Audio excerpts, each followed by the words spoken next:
अमृतसरमधून आम्ही ना रेल्वे पकडली. सो ऑलरेडी आम्ही बुक केली होती रेल्वे आणि संध्याकाळी 6च्या दरम्याने रेल्वे स्टार्ट झाली आणि मग आमचा प्रवास सुरू झाला परतीचा.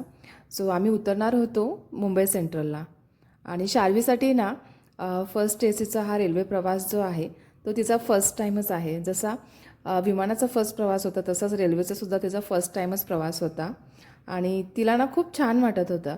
कारण तिला कसं जास्त बाहेरची लोकं असलेली नाही आवडत. अजून लहान आहे ती, तो कम्फर्टेबल नाही वाटत तिला. सो असं निवांत असलं की मग ती छान रमते आणि खेळतेसुद्धा, त्रासही देत नाही. आणि खाऊ एवढा घेतला होता की लहान मुलं आहेत त्यामुळे ना कधी काय मागतील सांगता येत नाही. सो खाऊसुद्धा घेतला होता. दुपारच्या लंचसाठी आम्ही अंडा बिर्याणी घेतली कारण व्हेज थाळी एवढी छान नाही वाटली. आणि या दोघांनी ना खाली उतरून ना त्यांना सांगितलं होतं वडापाव आणायला आणि त्यांनी आणलं काय पॅटीस आणि मग आईस्क्रीमसुद्धा सोबत आणले होते.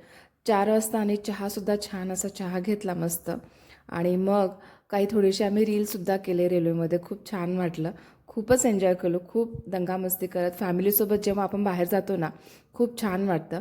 आणि जवळजवळ 11:30 वाजता आम्ही दुसऱ्या दिवशी मुंबई सेंट्रलला पोहोचलो आणि मग तिथून आम्ही मग कॅब करून पुण्याच्या दिशेने निघालो. सो जवळजवळ आम्ही घरी आलो 4च्या दरम्याने आम्ही घरी पोहोचलो. सो असा होता आमचा दिवस. व्हिडिओ आवडला तर नक्की लाईक करा आणि सबस्क्राईब नक्की करा. भेटूया पुन्हा. Bye bye.